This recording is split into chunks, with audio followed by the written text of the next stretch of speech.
My brother abandoned me, so I abandoned them back. The text message that destroyed my life was exactly 7 words long, can't help anymore. Figure it out yourself. I stared at my phone screen in a cramped studio apartment I could barely afford, reading Marcus's message for the 10th time. My older brother, the same Marcus who'd promised me just 3 months earlier that I could count on him, that family sticks together, that he'd help me get through my master's program, had just cut me loose with all the warmth of a corporate layoff notice. Rent was due in 4 days. I had $247 in my checking account and a credit card that was already maxed out from textbooks and groceries. The $800 Marcus had been sending me each month wasn't charity, it was a lifeline he'd offered when I graduated undergrad with no job prospects and got accepted into the accelerated MBA program at State. Take the opportunity, he'd said over dinner at that expensive steakhouse downtown, the one where he'd insisted on paying. I'm doing well with the consulting firm. Let me invest in your future. Now, apparently, the investment period was over. I tried calling him. Straight to voicemail. I sent 3 texts asking what happened, if he was okay, if we could talk. Nothing. Radio silence. By the end of that week, I knew I was screwed. I withdrew from my classes, losing the $3,200 deposit in the process, and spent my last $89 on a U-Haul to move my stuff back to Mom and Dad's house in Millbrook. The same bedroom I'd left 2 years earlier, with its faded NASA posters and the desk chair that squeaked every time you leaned back. What happened with Marcus? Mom asked as we carried boxes up the stairs. Dad was pretending to organize his workshop in the garage, giving us space but clearly upset about the whole situation. I don't know, I said, which was the truth. He just stopped responding. For 3 weeks, I called Marcus every few days. I left voicemails that started polite and concerned, then gradually became more desperate and frustrated. Marcus, it's me again. I just need to understand what changed. Call me back. Then, seriously, what the hell? You can't just disappear after making promises. Finally, I'm worried something happened to you. Mom's worried too. Just send me a text that you're alive. The breakthrough came through Sarah, Marcus's ex-girlfriend from college who I'd stayed friends with on social media. She posted a picture from some charity gala downtown, one of those fancy non-profit events where people pay $200 per plate to feel good about themselves.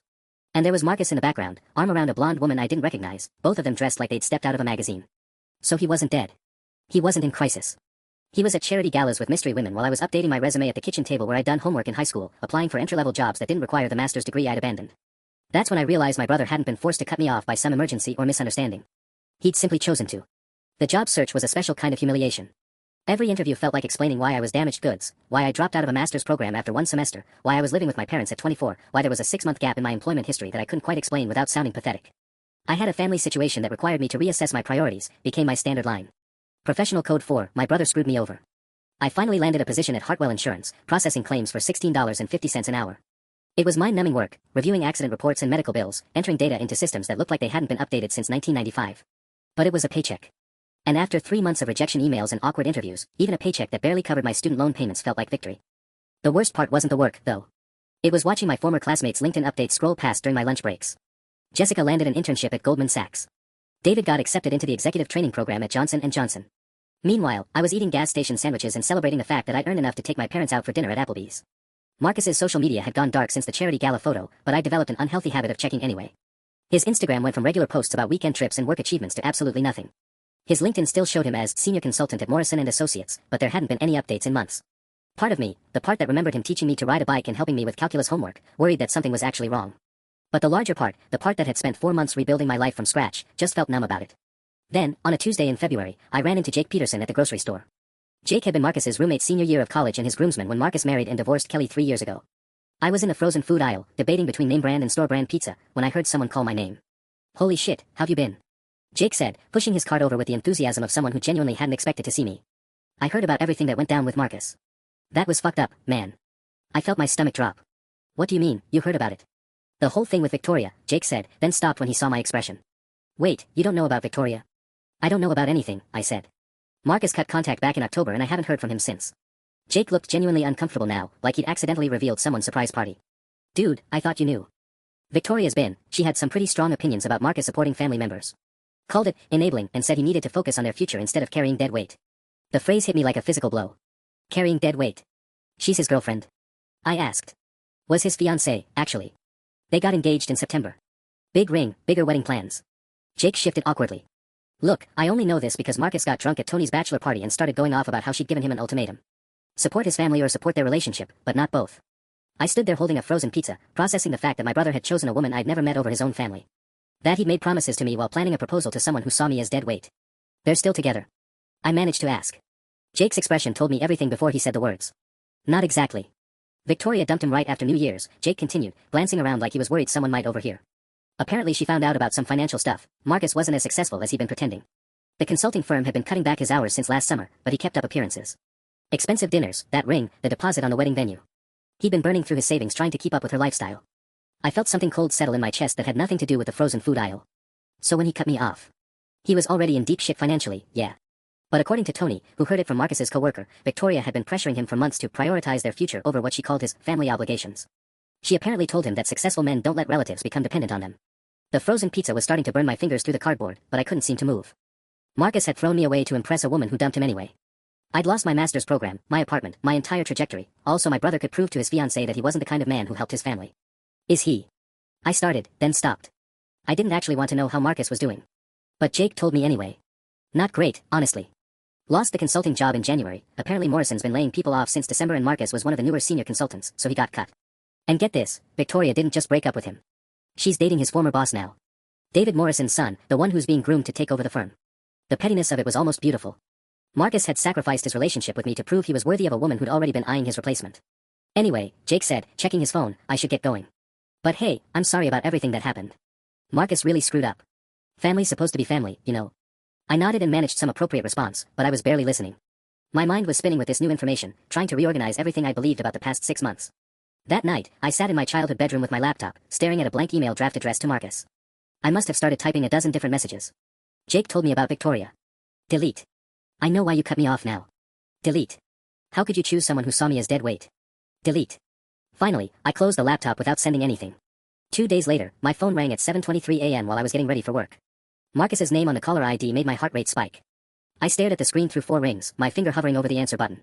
On the 5th ring, I declined the call. He called again at 7:31. I was in my car by then, but I let it go to voicemail. Then again at 7:45, 8:17, and 8:33. Each time, I watched his name appear and disappear, feeling a strange sense of power I'd never experienced before. During my lunch break, I finally listened to the voicemails. Hey, it's Marcus. I know it's been a while, but I really need to talk to you. Can you call me back? Me again. Look, I know you're probably mad, but there's stuff you don't understand about what happened. I'm in a really bad spot right now and I could use, just call me, okay? The third message was longer, I lost my job. And Victoria's gone. I fucked up everything, and I know I fucked up with you too, but you're my brother.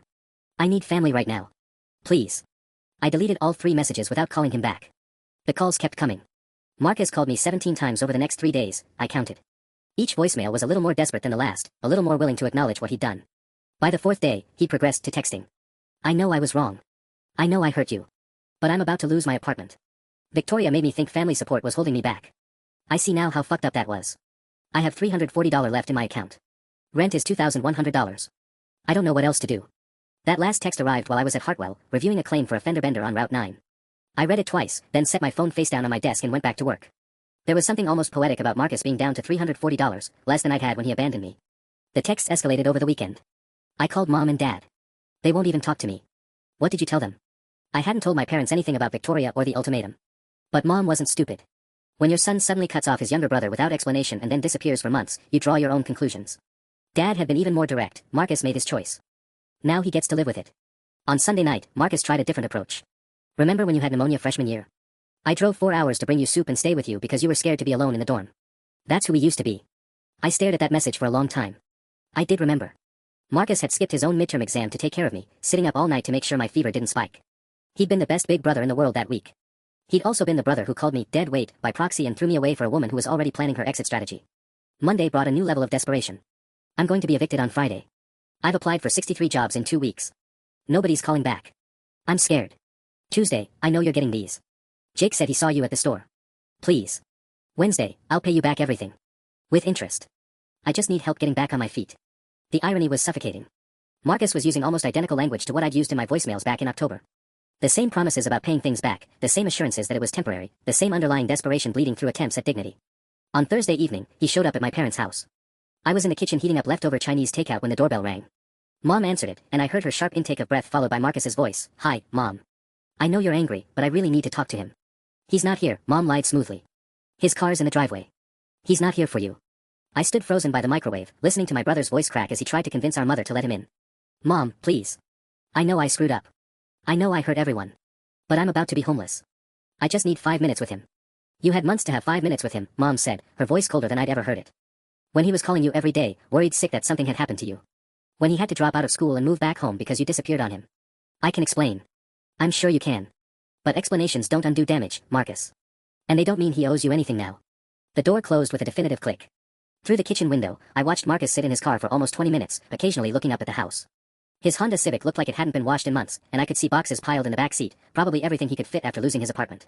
He called me twice from the driveway. Both times, I watched my phone light up and did absolutely nothing. That Friday, I found out Marcus had been evicted when Jake texted me a photo. It showed Marcus's furniture and belongings scattered across the sidewalk outside his apartment complex, a black leather couch I remembered him being so proud of when he bought it, boxes of books, his expensive coffee maker still in its original packaging. The building manager was putting bright orange stickers on everything, marking it for disposal. Saw this on my way to work, Jake's message read. Thought you should know. I stared at the photo during my lunch break, zooming in on the details. Marcus's diploma from State University was visible in one box, the frame cracked. His golf clubs, the ones he'd saved up for months to buy, were leaning against a dumpster. Everything that had represented his success, his adult life, his independence, was now trash waiting to be collected. My phone buzzed with another text from Marcus. They changed the locks. Everything I own is on the street. I'm parked at the mobile station on 5th Street. I don't know where to go. Then, 20 minutes later, I'm sleeping in my car tonight. The shelters are full until Monday. I went back to reviewing insurance claims, but I couldn't concentrate. The image of Marcus's belongings spread across the sidewalk kept flashing in my mind. Part of me felt a dark satisfaction. This was exactly what he deserved, exactly what he put me through. But another part, the part one was trying to ignore, remembered that this was still my brother sitting in a gas station parking lot with nowhere to go. That weekend, I made the mistake of driving past the mobile station on my way to meet college friends for dinner. Marcus's Honda was there, parked under the fluorescent lights, windows slightly cracked for air. I could see a figure slumped in the driver's seat, probably trying to sleep. I drove past without stopping. Sunday night brought a voicemail that was different from the others. Marcus's voice was hoarse, exhausted. I know you hate me. I know I don't deserve help after what I did. But I need you to know that losing you was the worst part of all this. Worse than Victoria leaving, worse than the job, worse than being homeless. I threw away the most important relationship in my life for someone who never gave a shit about me, and I have to live with that forever. I'm not asking for money anymore. I'm not asking for a place to stay. I just wanted you to know that I'm sorry. And that I understand now what I put you through. He paused, and I could hear traffic in the background, the distant sound of other people living their normal lives. I used to think you were being dramatic when you called me crying about dropping out of school. I thought you'd figure it out, bounce back, that it wasn't that serious. I didn't understand what it feels like when the person you trust most just disappears. When you realize you don't matter to them as much as you thought you did. I get it now. And I'm sorry it took me losing everything to understand what I did to you. The voicemail ended there. I played it 3 times, hating how his words made something twist uncomfortably in my chest. Monday morning, I drove past the mobile station again. The Honda was gone. For 2 days, I wondered where Marcus had ended up. Then Jake called with an update I hadn't expected. Marcus drove to Chicago. He's staying with our cousin Derek, remember him? Derek said he can crash on his couch for a few weeks while he looks for work there. Chicago's expensive, I said, surprised by the relief in my own voice. Derek barely makes enough to cover his own rent. Yeah, well, Marcus is pretty much starting over from zero. Derek said he's applying to everything, retail, food service, whatever. Just trying to survive. The fact that Marcus had left town felt like both a victory and a loss. I'd gotten what I wanted, the same abandonment he'd given me, the same desperate isolation. He finally understood what it felt like to have nowhere to turn. So why didn't it feel as satisfying as I'd expected? 3 months passed without any word from Marcus. I'd settled into a routine at Hartwell Insurance, process claims, eat lunch at my desk while scrolling social media, drive home to dinner with my parents. It was monotonous but stable. For the first time since everything fell apart, I wasn't constantly checking my bank balance or having anxiety dreams about eviction notices. Then Derek called on a Thursday evening while I was watching Netflix in my room. Hey, so I need to talk to you about Marcus, Derek said without preamble.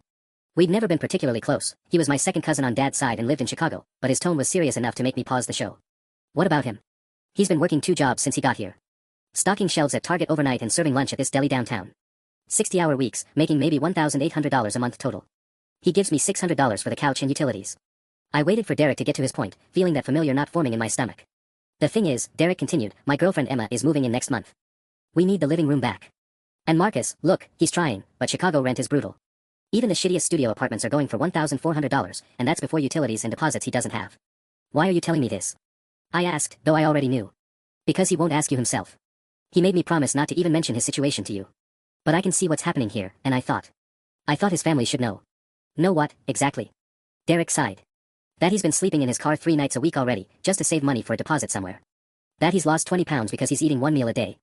That he had a panic attack at Target last week and his manager sent him home. The image hit me unexpectedly hard. Marcus, who used to take me to expensive steakhouses, rationing meals and hyperventilating between boxes of merchandise. He calls out your name sometimes, Derek added quietly. When he's having nightmares on the couch. Emma mentioned it. He'll be having some stress dream and just keep saying, I'm sorry, and your name over and over. I felt something crack inside my chest. Derek, I can't. I'm not asking you to forgive him or send money, Derek interrupted. I'm just telling you what I see. This guilt is eating him alive. And I think he'd rather be homeless than ask you for help again, because he knows what he did to you. After Derek hung up, I sat staring at my laptop screen without seeing it. Marcus was destroying himself with shame and overwork, sleeping in his car rather than reach out to me again. Part of me felt vindicated. This was exactly the desperation and humiliation he put me through. But another part felt hollowed out by the image of my brother calling my name in his sleep. The next morning, I did something I immediately regretted. I looked up Marcus's target location online and called, pretending to be a family member checking on him after a medical emergency. "Oh, Marcus Chen," the manager said. "Yeah, he's a good worker. Reliable, shows up early. Is everything okay with him? He seemed pretty stressed lately. Has he mentioned anything about his living situation?" I asked, hating myself for prying. "Actually, yeah. He asked about picking up extra shifts because he's looking for a new place. Honestly, I'd give him more hours if I could. We don't get many people willing to work overnight who actually show up consistently." I thanked her and hung up, feeling like I'd violated something. But the call confirmed what Derek had told me. Marcus was working himself to exhaustion, trying to solve his housing crisis through sheer determination rather than asking anyone for help. That weekend, I found myself drafting a text to him at least 6 times. Each attempt felt wrong, too cold, too forgiving, too complicated. How do you reach out to someone who destroyed your trust while they're destroying themselves with guilt? In the end, I sent nothing. But for the first time since October, I wasn't sure if my silence was justice or cruelty. The decision was made for me on a rainy Tuesday in June when Mom answered a call from Northwestern Memorial Hospital in Chicago. I was upstairs folding laundry when I heard her sharp "what," followed by a long pause. Then, "Yes, this is his mother. Is he okay?" My hand stopped moving. There was only one, he, who would be calling from a Chicago hospital. "We'll be there as soon as we can," Mom said, and I heard her hang up. What happened? I called downstairs, already knowing I didn't want the answer. "Marcus collapsed at work," Mom said, her voice tight. "Dehydration and exhaustion. They're keeping him for observation." Dad appeared in my doorway 20 minutes later with his keys in his hand. "We're driving to Chicago. You coming?" The question hung there between us. This was my choice: maintain the cold distance I'd cultivated for 8 months, or acknowledge that seeing my brother in a hospital bed still meant something to me. "Yeah," I said. "I'm coming." The drive to Northwestern took 4 hours through summer storm traffic. Nobody said much, but I could see Mom checking her phone every few minutes, waiting for updates. Dad kept the radio on some talk station, filling the silence with other people's problems. I spent most of the drive staring out the window, trying to prepare myself for whatever version of Marcus I was about to see. The last time I'd laid eyes on him, he'd been sitting in his car outside our house, begging Mom to let him in. Now he was in a hospital bed because he'd worked himself into collapse. Derek met us in the hospital lobby, looking exhausted. "They've got him on N4, he said without preamble. His blood pressure was dangerously low when the target manager called the ambulance. Doctor said it looks like he hasn't been eating or sleeping properly for weeks." "How long has this been going on?" Dad asked. Derek shifted uncomfortably. "He's been getting worse since I told him about Emma moving in. He's been working double shifts at the deli on top of his target hours, trying to save up enough for first month, last month, and security deposit on an apartment. I think he's been surviving on maybe 4 hours of sleep a night." We took the elevator to the 3rd floor in silence. The cardiac monitoring unit, that detail hit me like a punch. Marcus was 28 years old and apparently unhealthy enough to need heart monitoring. Room 312 was at the end of a hallway that smelled like antiseptic and recycled air. Through the small window, I could see a figure in the hospital bed, for line running to his left arm, looking smaller than I remembered. Mom went in first. I hung back, watching through the glass as she approached his bed. Marcus's eyes opened when she touched his hand, and even from the hallway I could see his face crumple with relief and shame. "I'm sorry," I heard him say as Dad and I entered the room. "I'm so sorry, Mom." Up close, Derek hadn't been exaggerating. Marcus looked like a different person: gaunt cheekbones, dark circles under his eyes, his hospital gown hanging loose on a frame that had clearly lost significant weight. His hands, never particularly large, looked almost skeletal against the white bed sheets. When he saw me standing by the door, his expression shifted to something I couldn't quite read. Surprise, maybe. Or fear. "You came," he said quietly. "Mom was worried," I replied, which was true but not the whole truth. The doctor arrived before anyone could respond to that. Dr. Patterson was a middle-aged woman with kind eyes who spoke in the gentle but direct tone medical professionals use when delivering serious news. "Your son's body is showing signs of severe stress and malnutrition," she told my parents, speaking as if Marcus wasn't right there listening. "His blood work indicates he's been operating on minimal calories for an extended period. Combined with sleep deprivation and what appears to be chronic anxiety, his system essentially shut down." "Is he going to be okay?" Mom asked. "Physically, yes, with proper rest and nutrition. But this level of self-neglect suggests underlying issues that need attention. I'm recommending a psychiatric consultation before discharge." Marcus closed his eyes, and I watched a tear slide down his cheek toward the pillow. The brother who had once taken me to expensive restaurants was now being lectured about malnutrition by a doctor who thought he might be mentally unstable. The psychiatric consult was scheduled for the next morning, which meant Marcus would be staying overnight. Dad went to find the family sleeping area while Mom settled into the chair beside Marcus's bed, clearly planning to stay within arm's reach. That left me standing awkwardly by the window, unsure what my role was supposed to be in this reconciliation I hadn't agreed to. "You don't have to stay," Marcus said, reading my discomfort. "I know you don't want to be here." And that's when I realized that 8 months of anger had led to this, my brother nearly killing himself with shame and overwork, too proud to ask for help because he knew exactly how it felt to be abandoned. I'd wanted him to understand my pain. Mission accomplished. Now I had to figure out what came next. I pulled the uncomfortable hospital chair closer to Marcus's bed after Mom went to get coffee. Dad had found a couch in the family lounge and was trying to get some sleep. It was just the two of us for the first time in 8 months, with only the steady beeping of his heart monitor filling the silence. "The psychiatric consult," Marcus said suddenly, staring at the ceiling. "They think I'm suicidal." "Are you?" The question came out harsher than I'd intended. He turned his head to look at me, and I was struck by how young he looked despite everything. "No. Just tired." Really fucking tired of failing at everything. I wanted to feel vindicated, this was exactly what he deserved, but sitting in that sterile room, watching my brother struggle to keep his eyes open, I mostly felt empty. Derek told me you've been working 60-hour weeks, I said. Marcus let out a bitter laugh.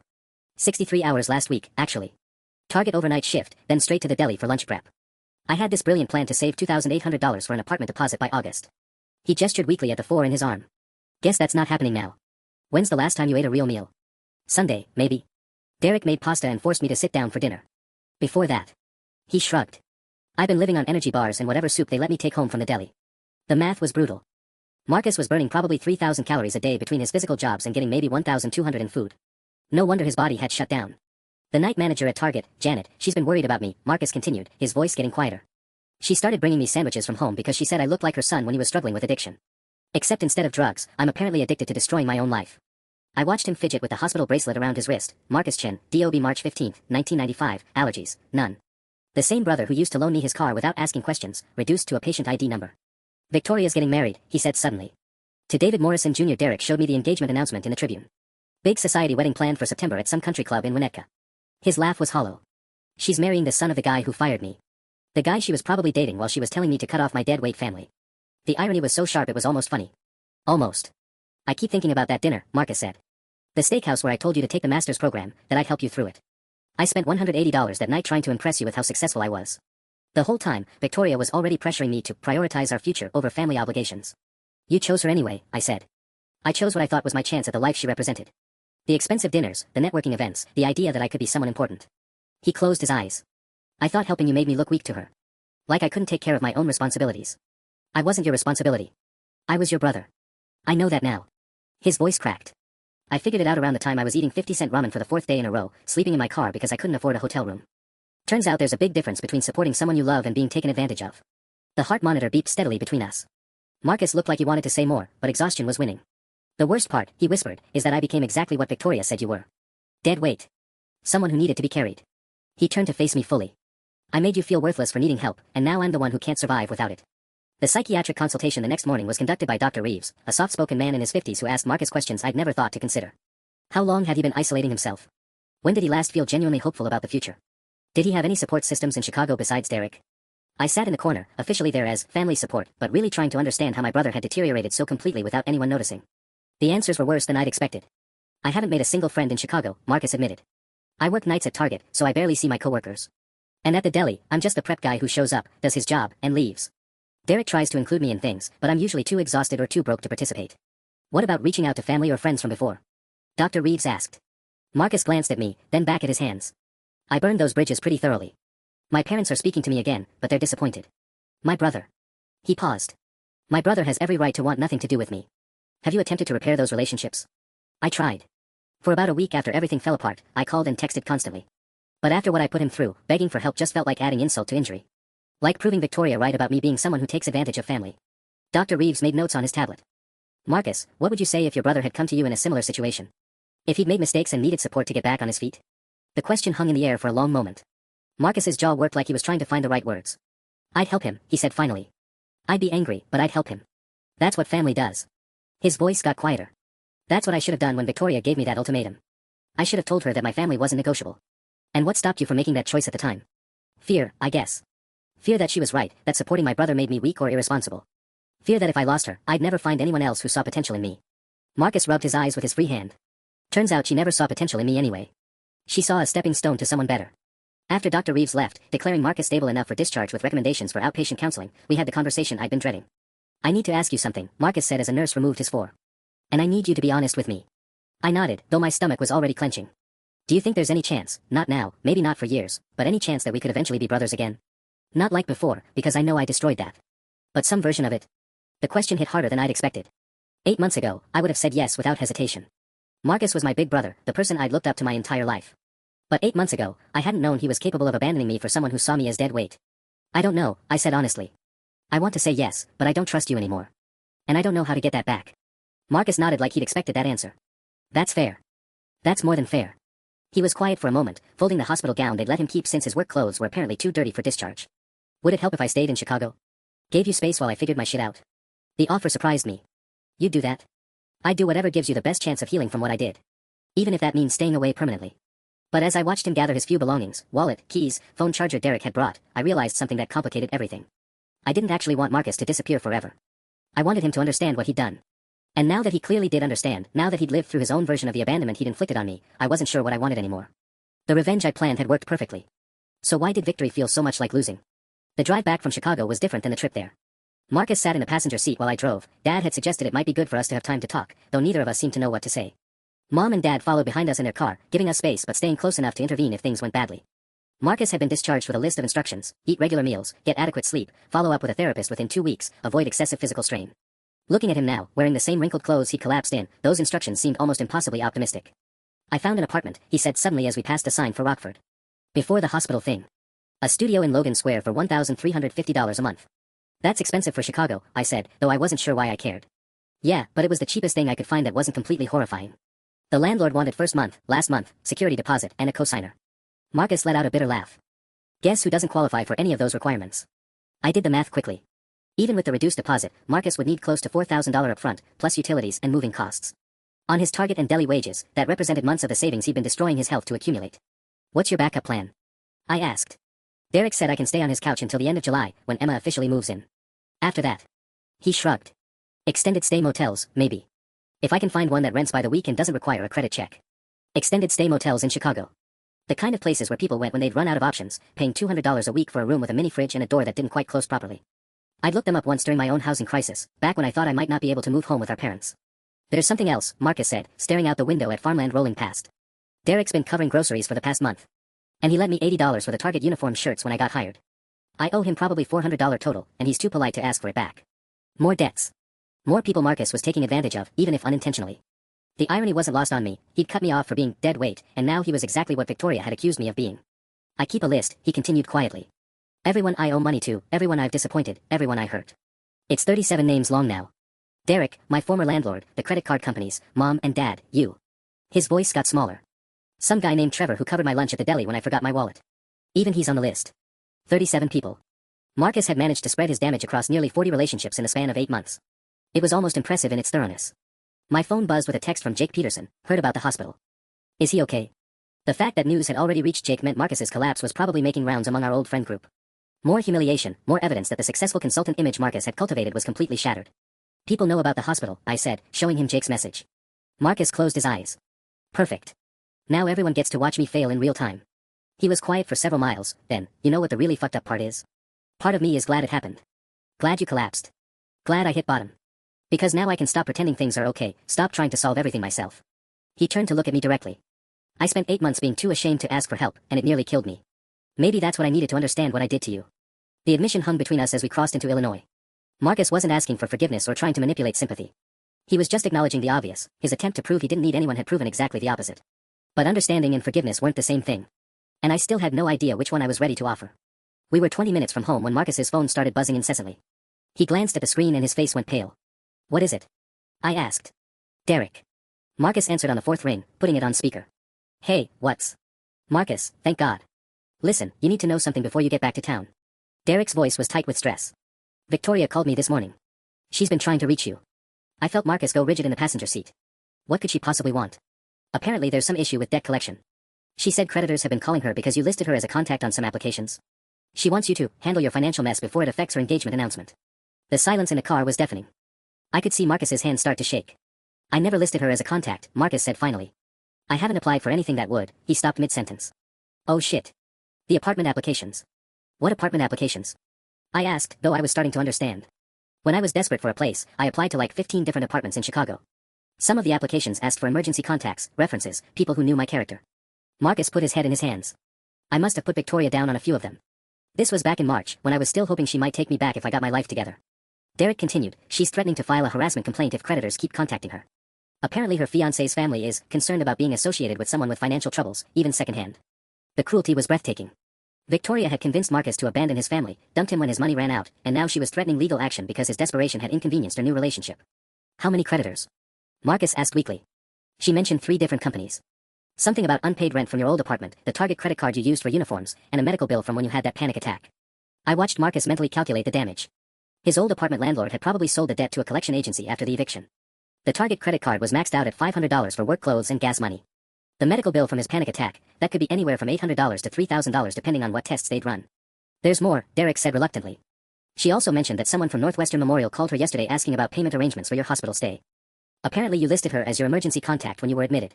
I was barely conscious when they admitted me, Marcus protested. They must have found her contact info in my phone and assumed. Marcus. My voice cut through his panic. How much do you owe total? The question I'd been avoiding suddenly felt urgent.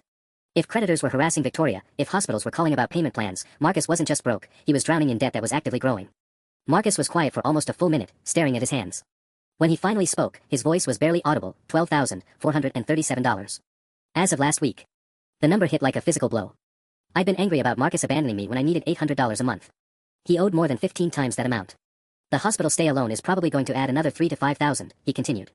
And if Victoria actually files harassment complaints, that could affect my ability to rent anywhere or get hired for better jobs.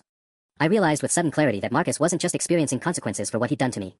He was trapped in a spiral that threatened to destroy any chance he had of rebuilding his life. Every desperate attempt to solve his housing crisis had created new debts, new complications, new ways for his past to sabotage his future. And Victoria, the woman who had orchestrated his initial downfall, was now positioned to deliver the final blow. Derek, I said into the phone, can you buy us some time? Maybe call Victoria back and tell her Marcus is handling the contact info situation.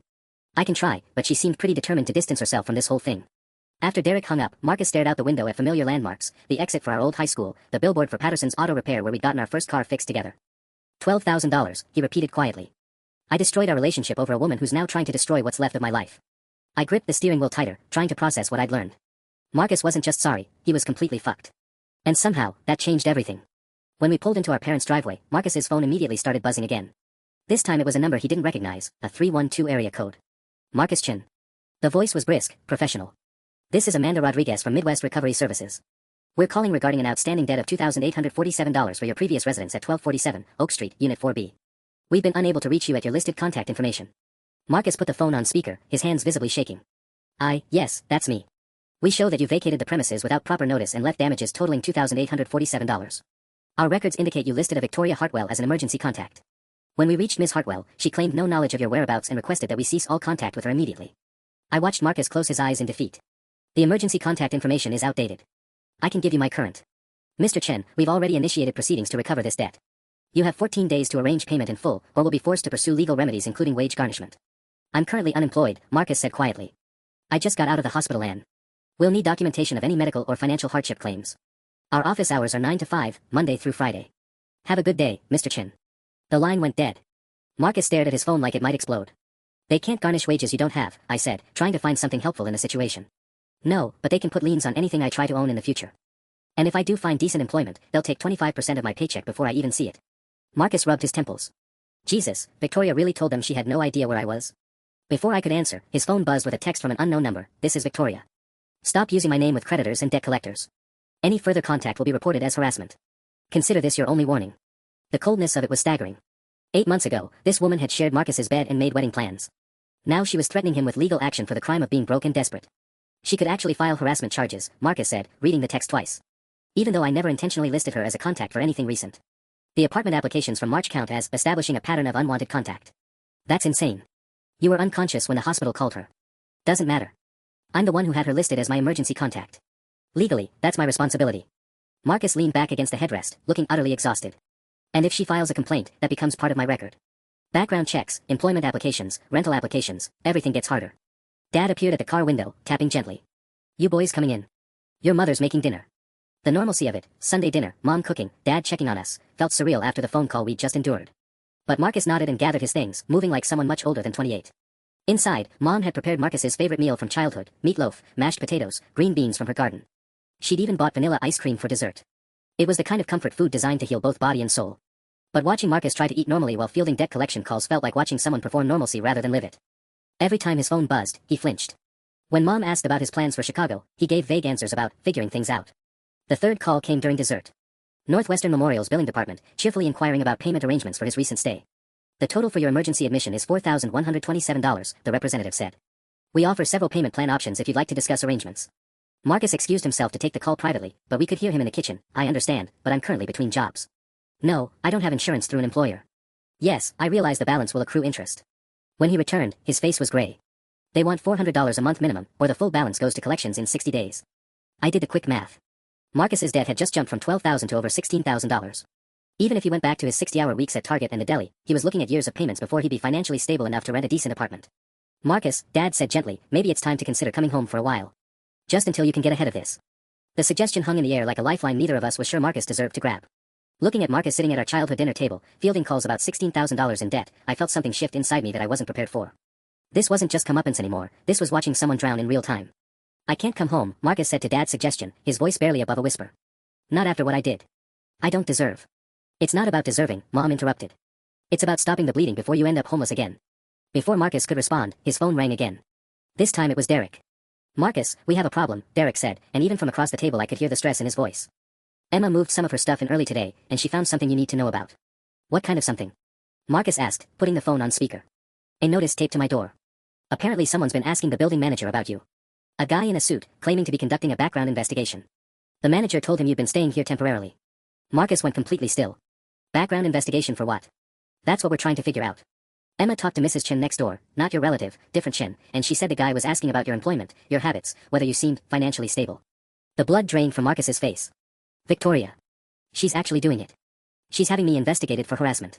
Or, I said, a worse possibility occurring to me, one of the debt collectors is building a case for wage garnishment. If they think you're hiding assets or lying about your employment status, they might be gathering evidence. Derek continued, the building manager also mentioned that the guy left a card, but he threw it away. Said he didn't want to get involved in tenant drama. This is so fucked, Marcus said, dropping his head into his hands. I can't even hide at Derek's place anymore without bringing investigators to his door. The timing was impossible to ignore. Marcus had been staying with Derek for 3 months without incident. Now, within 24 hours of the hospital discharge, someone was conducting background investigations. Either Victoria's harassment complaint was moving faster than expected, or the debt collectors had escalated their collection efforts. Marcus, Mom said firmly, you're coming home. Tonight. We're driving back to Chicago, getting your things from Derek's, and you're staying here until this gets sorted out. Mom, no. I can't drag you guys into this mess. If they're investigating me, they'll start looking at family finances too. What if they think you're helping me hide money?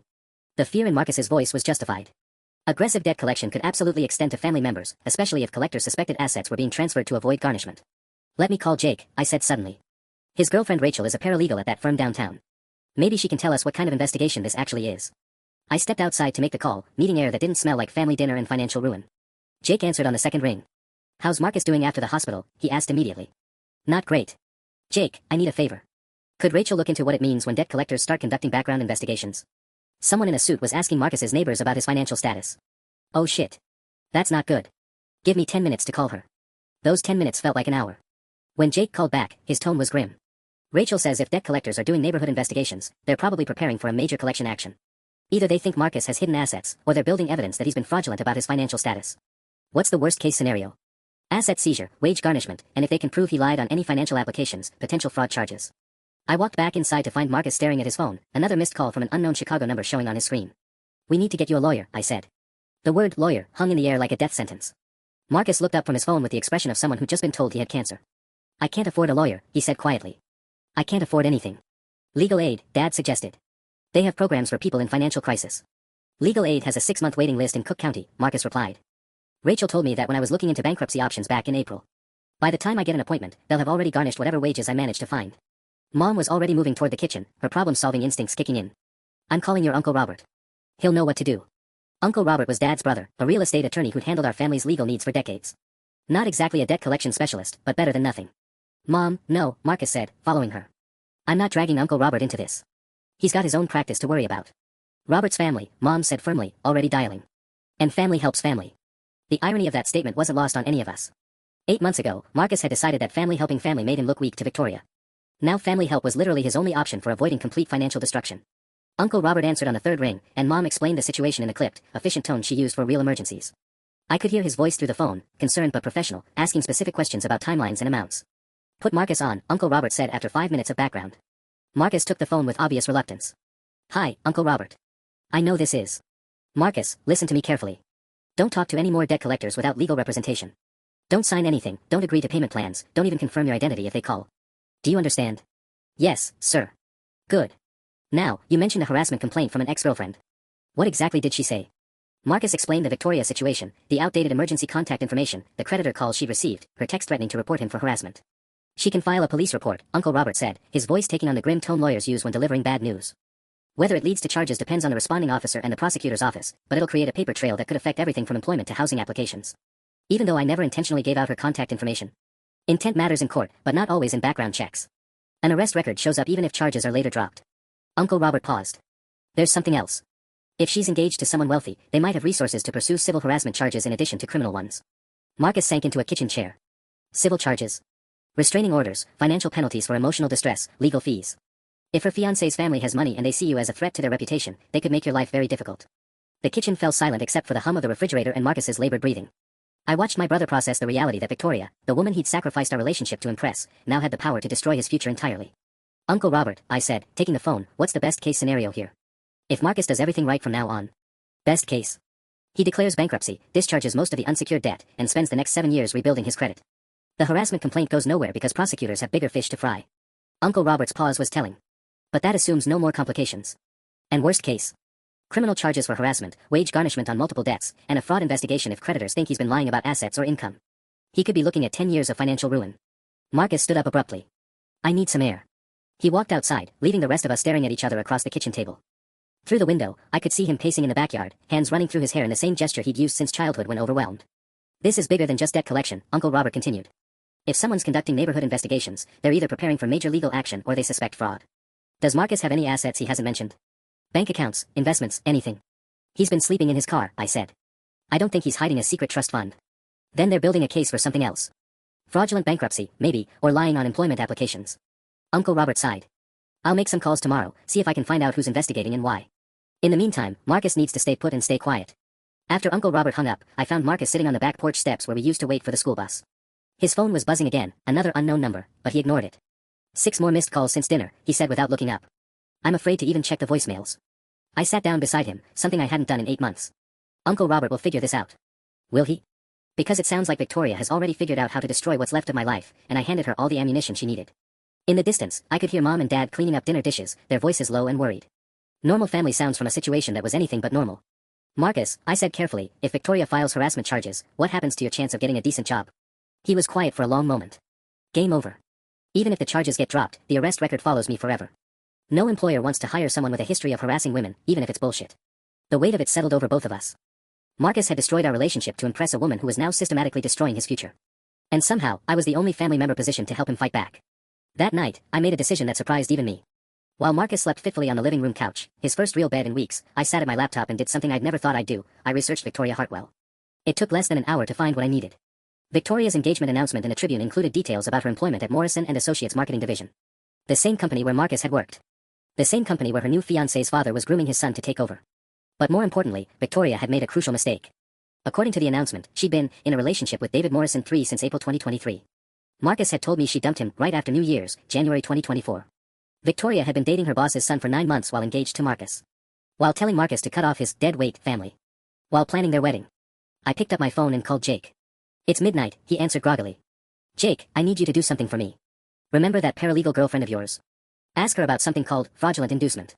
20 minutes later, Jake called back with Rachel on three-way. Fraudulent inducement is when someone uses lies or deception to get you to enter into an agreement, she explained. Why? I explained what I'd found about Victoria's timeline. How she'd convinced Marcus to abandon his family for their future together while secretly dating someone else. How she manipulated him into making decisions that benefited her, like cutting off family financial obligations, while planning to leave him anyway.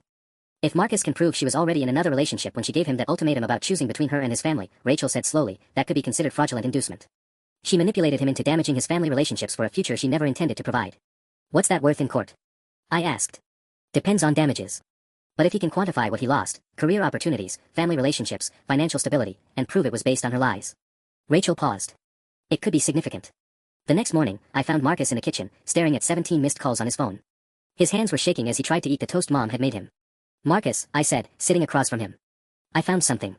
I showed him the engagement announcement, pointing out the April 2023 date. Watched his face change as he processed what it meant. She was with him the whole time, he whispered. When she told me to cut you off, when she said we needed to focus on our future, she was already planning her actual future with someone else. It gets better, I said, pulling out my phone. I called the Tribune this morning. Engagement announcements require verification. Victoria submitted documentation proving her relationship with David started in April 2023. She's legally established the timeline herself. Marcus stared at the announcement for a long time. When he looked up, something had changed in his expression. The defeated exhaustion was still there, but underneath it was something I hadn't seen in months, anger. She destroyed us for nothing, he said. She made me choose between her and my family when she was never actually an option. More than that, I said. She committed fraud. And now she's trying to file harassment charges to cover her tracks. Uncle Robert confirmed it when he called an hour later. With documented proof of the fraudulent relationship timeline, we can file a civil suit for damages. The harassment complaint becomes Victoria's attempt to intimidate a potential witness. Marcus was quiet for several minutes after Uncle Robert explained the legal options. Finally, he asked the question I've been waiting for: what do I do about the debt collectors? We countersue, Uncle Robert said. Fraudulent inducement damages can be significant. Loss of career trajectory, family relationships, emotional distress, financial ruin. We're talking 6 figures potentially. For the first time in 8 months, Marcus smiled. So Victoria's fancy fiancé gets to find out she's being sued by her ex for fraud. Right before their September wedding, I confirmed. Marcus looked at me across the kitchen table, really looked at me for the first time since this whole nightmare started. Why are you helping me? After everything I did to you? The answer surprised me with its simplicity. Because you're my brother. And because sometimes the best revenge is just making sure the right person pays for what they did. 3 months later, Victoria Hartwell settled out of court for $47,000 rather than face a public trial that would have exposed her fraudulent manipulation. Marcus used the money to pay off his debts and get back on his feet. Her engagement to David Morrison III was quietly called off in August when the Morrison family decided they couldn't risk the publicity. Victoria was reassigned to the company's Cleveland office, essentially career exile. Marcus moved back home for 6 months, rebuilt his relationship with our parents, and eventually found work at a consulting firm in Milwaukee. We have dinner together every few weeks now. It's not the same as before. Trust, once broken, doesn't heal completely, but it's something real. The best part? Marcus learned to choose family over everything else. And Victoria learned that destroying people sometimes destroys you right back. Sometimes the most satisfying revenge is just making sure consequences finally find the right person.